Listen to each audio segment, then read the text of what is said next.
আসসালামু আলাইকুম প্রিয় ছাত্রছাত্রীরা, অনার্স তৃতীয় বর্ষের অনলাইন ভিডিও ক্লাসে তোমাদেরকে স্বাগত জানাচ্ছি।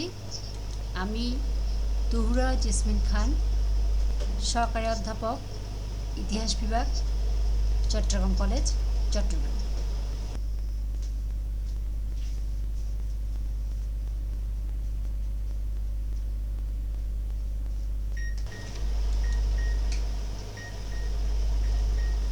অনার্স তৃতীয় বর্ষের ইংল্যান্ডের ইতিহাসে যে সিলেবাস, তাতে 3টি যুগের ইতিহাস অন্তর্ভুক্ত রয়েছে। প্রথমে টিউডর যুগ 1485 থেকে 1603 খ্রিস্টাব্দে, পরে স্টুয়ার্ট যুগ 1603 থেকে 1714 খ্রিস্টাব্দে, তৃতীয় হ্যানোভারিয়ান যুগ 1714 থেকে 1936 খ্রিস্টাব্দে। আজকে আমরা আলোচনা করব স্টুয়ার্ট যুগের পরিচয় সম্পর্কে।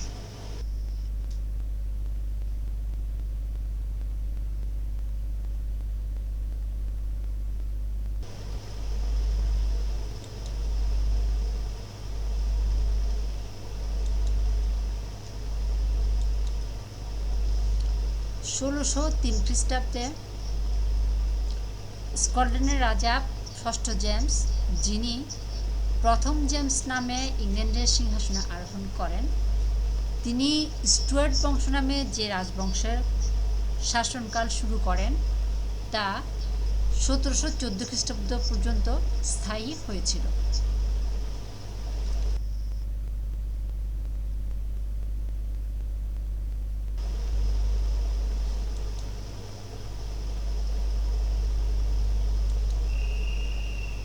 স্টুয়ার্ট বংশের প্রতিষ্ঠাতা ছিলেন রাজা প্রথম জেমস। তিনি ছিলেন স্কটল্যান্ড রানী মেরি স্টুয়ার্ট ও লর্ড ডার্নলি স্টুয়ার্টের পুত্র। ইংল্যান্ডের প্রথম টিউডর রাজা সপ্তম হেনরি তার জ্যেষ্ঠ কন্যা মার্গারেটকে স্কটল্যান্ডের রাজা চতুর্থ জেমসের সাথে বিয়ে দিয়েছিলেন। তাদেরই সন্তান পরবর্তী স্কটল্যান্ডের রাজা পঞ্চম জেমস। ষষ্ঠ জেমসের মাতা মেরি এই পঞ্চম জেমসেরই কন্যা ছিলেন। সুতরাং টিউডর যুগের শেষ রানী চিরকুমারী এলিজাবেথের মৃত্যুর পর স্কটল্যান্ডের রাজা ষষ্ঠ জেমসই ছিলেন ইংল্যান্ডের সিংহাসনের নিকটতম দাবিদার। এলিজাবেথও মৃত্যুকালে তাকেই উত্তরাধিকারী মনোনীত করে যান এবং ইংল্যান্ডের পার্লামেন্টও তাকে রাজা বলে স্বীকার করে নেয়। এরূপে ইংল্যান্ডে স্টুয়ার্ট বংশের শাসনকাল শুরু হয়। 1603 খ্রিস্টাব্দে স্কটল্যান্ডের রাজা ষষ্ঠ জেমস প্রথম জেমস উপাধি নিয়ে ইংল্যান্ডের সিংহাসনে আরোহণ করেন। সিংহাসনে আরোহণকালে প্রথম জেমসের বয়স হয়েছিল 37 বছর। তার ইংল্যান্ডের সিংহাসনে আরোহণের ফলে স্কটল্যান্ড ও ইংল্যান্ড একই রাজ্যের অধীনে আসে, কিন্তু উভয় দেশের শাসন ব্যবস্থা সম্পূর্ণ স্বতন্ত্র থেকে যায়।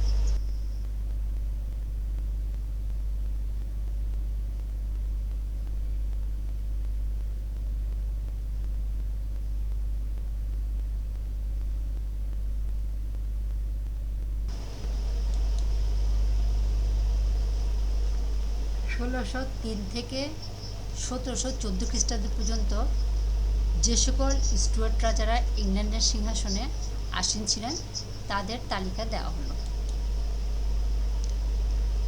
রাজা প্রথম জেমস ছিলেন ইংল্যান্ডের ইতিহাসে স্টুয়ার্ট যুগের প্রতিষ্ঠাতা। তার শাসনকাল ছিল 1603 থেকে 1625 খ্রিস্টাব্দে।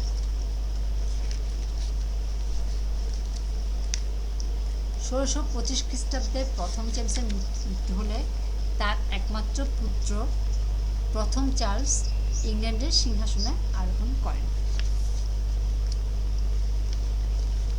প্রথম চার্লসের শাসনকালে 1642 থেকে 1649 খ্রিস্টাব্দ পর্যন্ত ইংল্যান্ডে গৃহযুদ্ধ সংঘটিত হয়।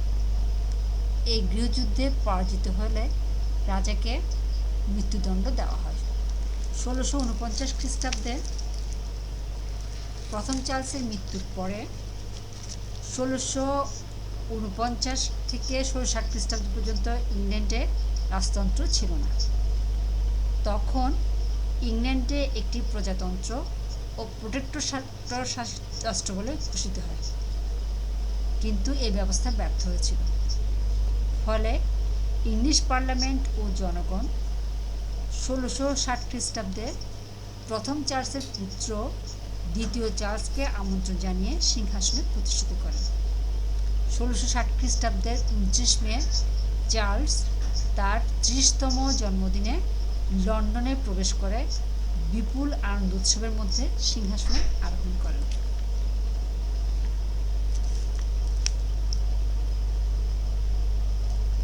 রাজা দ্বিতীয় চার্লসের শাসনকাল 1660 খ্রিস্টাব্দ হতে 1685 খ্রিস্টাব্দ পর্যন্ত।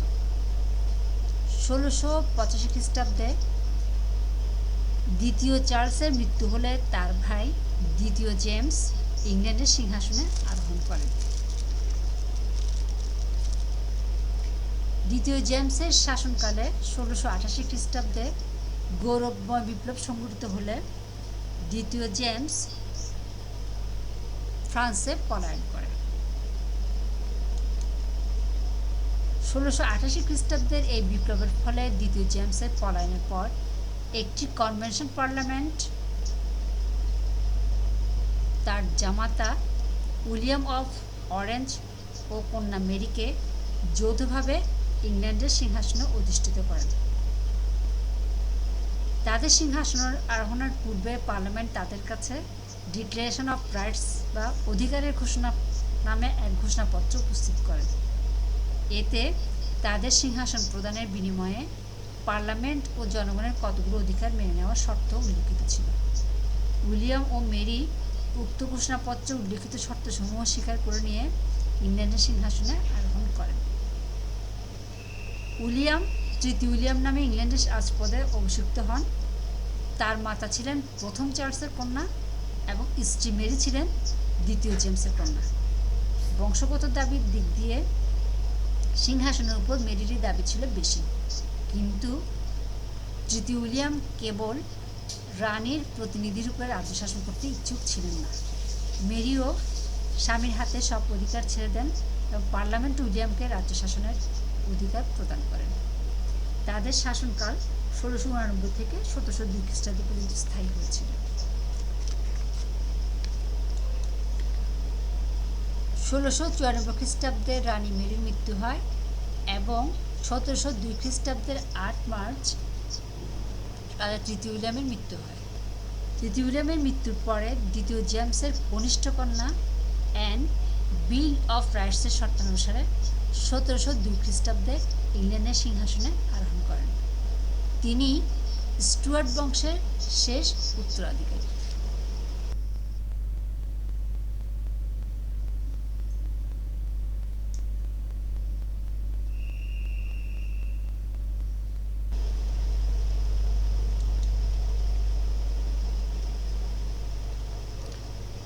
ষোলোশো 3 খ্রিস্টাব্দ থেকে 1714 খ্রিস্টাব্দ পর্যন্ত স্থায়ী ইংল্যান্ডের ইতিহাসের স্টুয়ার্ট রাজবংশের কিছু উল্লেখযোগ্য বৈশিষ্ট্য ছিল। এগুলো হলো পার্লামেন্টের সাথে সাধারণ আইনের বিরোধ, খোদাই রাজাধিকারবাদ, জনগণের ইচ্ছার প্রতি অশ্রদ্ধা, শাসনতন্ত্রের শিষ্টাচার উপেক্ষা করা, কমন সভা উপেক্ষা করা, বিশেষ ক্ষমতা প্রয়োগ, জাতীয় আশা-আকাঙ্ক্ষা ও মনোভাব সম্পর্কে অজ্ঞতা, সমগ্র ব্রিটিশ দ্বীপপুঞ্জ একই শাসকের অধীনে আনা।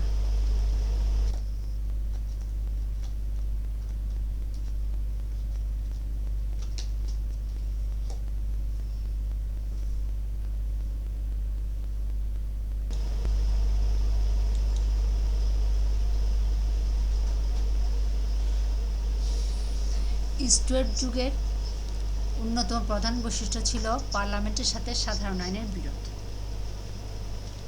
স্টুয়ার্ট রাজতন্ত্রের যুগে রাজা, পার্লামেন্ট ও সাধারণ আইন এই তিনটি রাষ্ট্রীয় শক্তির মধ্যে প্রথম থেকে ঐক্য বিনষ্ট হয়ে বিরোধ দেখা দেয়। স্টুয়ার্ট রাজাগণ পার্লামেন্ট কিংবা সাধারণ আইন কোনোটির সাথেই ঐকমত্যে কাজ করতে পারেনি।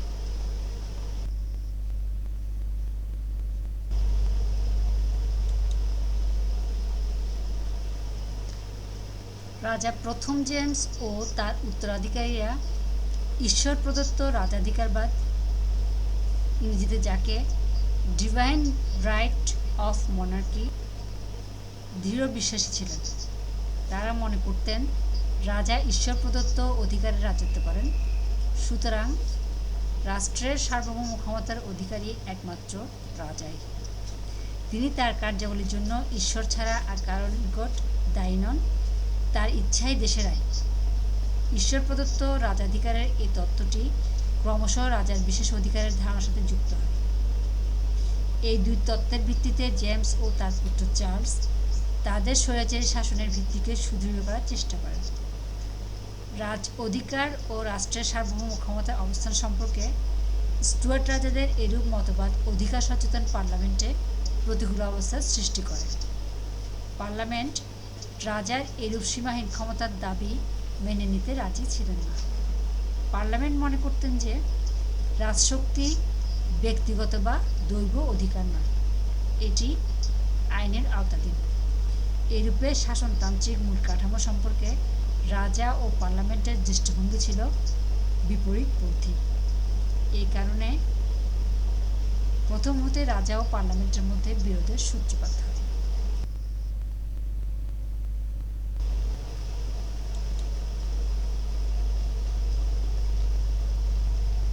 স্টুয়ার্ট রাজাগণ স্কটল্যান্ডের বংশধর ছিলেন বলে ইংল্যান্ডে বিদেশী ছিলেন। ইংরেজ জাতির আকাঙ্ক্ষার প্রতি তাদের সম্যক উপলব্ধি ও সহানুভূতি ছিল না। তাদের মধ্যে অনেকেই উদ্ধত, একগুঁয়ে ও ষড়যন্ত্রকারী ছিলেন। স্টুয়ার্ট রাজারা জনগণের ইচ্ছার তোয়াক্কা না করে অধিকতর স্বেচ্ছাচারীভাবে দেশ শাসন করতে চান। তারা তাদের ক্ষমতা প্রতিপাদন করার জন্যই প্রায়ই সেনাবাহিনী তলব করে শক্তির আশ্রয় নিতেন।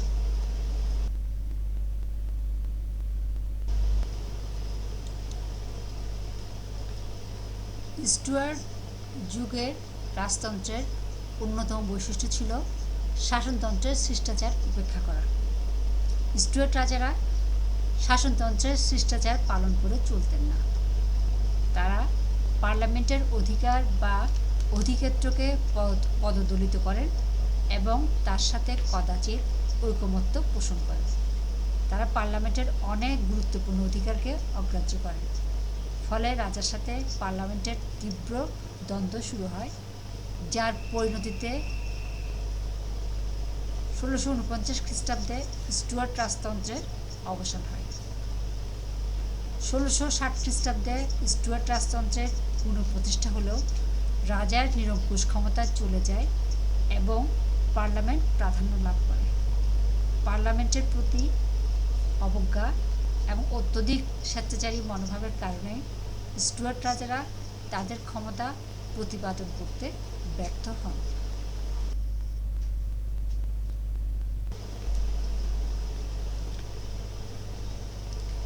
ইংল্যান্ডের পার্লামেন্ট দুই কক্ষ বিশিষ্ট, লর্ডসভা ও কমন্স সভা। স্টুয়ার্ট রাজারা টিউডর রাজারা যে কমন্স সভার মর্যাদা বৃদ্ধি করতে, এর বিশেষ অধিকারসমূহ সম্প্রসারিত করতে এবং গুরুত্বপূর্ণ রাজ্য শাসন নীতির ব্যাপারে অংশীদারিত্ব প্রদান করতে সচেষ্ট ছিলেন, তার বিপরীত মনোভাব প্রদর্শন করেন। সমগ্র 16 শতাব্দীব্যাপী টিউডর শাসকগণ সুযোগ্য নেতৃত্বে কমন্স সভার সদস্যরা নিজেদের মধ্যে যেরূপ ঘনিষ্ঠতা লাভ করেন, পার্লামেন্টীয় কার্যপ্রণালী সম্পর্কে জ্ঞান অর্জন করেন এবং জাতীয় রাজনীতির সাথে পরিচিত লাভ করেন, অতি দর্পী ও কৌশলবর্জিত স্টুয়ার্ট রাজারা তা আদৌ গণনার মধ্যে না ধরে তাদের প্রতি চরম উপেক্ষা প্রদর্শন করেন। ফলে স্টুয়ার্ট স্বেচ্ছাতন্ত্র ব্যর্থতায় পর্যবেসিত হয়।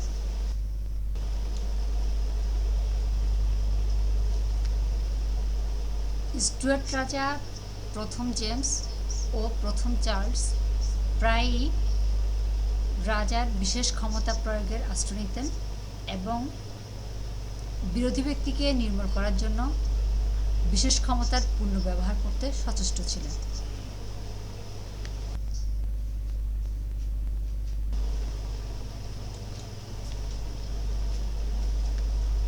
জাতীয় আশা-আকাঙ্ক্ষা ও মনোভাব সম্পর্কে স্টুয়ার্ট রাজাদের আদৌ উপলব্ধি বা সম্যক জ্ঞান ছিল না। স্টুয়ার্ট রাজারা তাদের কার্যাবলীর মধ্যে জাতীয় ইচ্ছার প্রতিফলন ঘটাতে ব্যর্থ হন। তারা তাদের কুখ্যাত মসজিদদেরকে বিসর্জন দেওয়ার পরিবর্তে তাদের রক্ষা করার জন্য সর্বশক্তি প্রয়োগ করেন। স্টুয়ার্ট রাজারা উন্নত মর্যাদাসম্পন্ন, ক্ষমতাশালী কিংবা ব্যক্তিত্বসম্পন্ন ছিলেন না। তারা অদূরদর্শী, একগুঁয়ে, আত্মকেন্দ্রিক ও অতি সাধারণ মানের রাজনীতিক ছিলেন এবং সে কারণে শক্তি অর্জন করতে ব্যর্থ হন।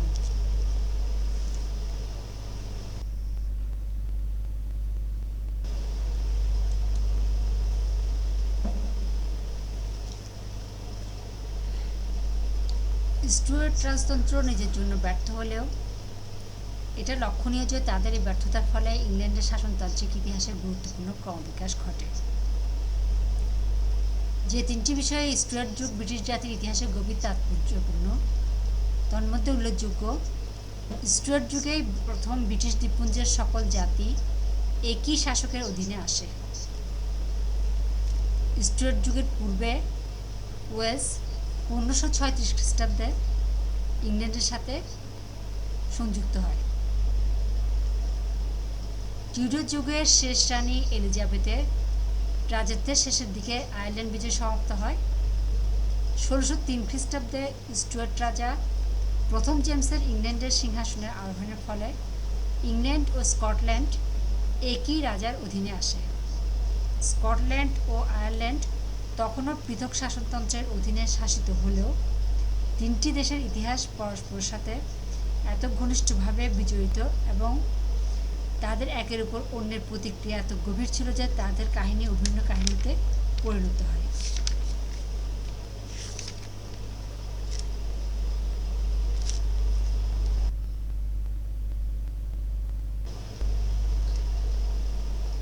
আজকের আলোচনা এ পর্যন্তই। বাকি আলোচনা পরবর্তী ক্লাসে করা হবে। সবাই ভালো থাকবে। ধন্যবাদ সবাইকে।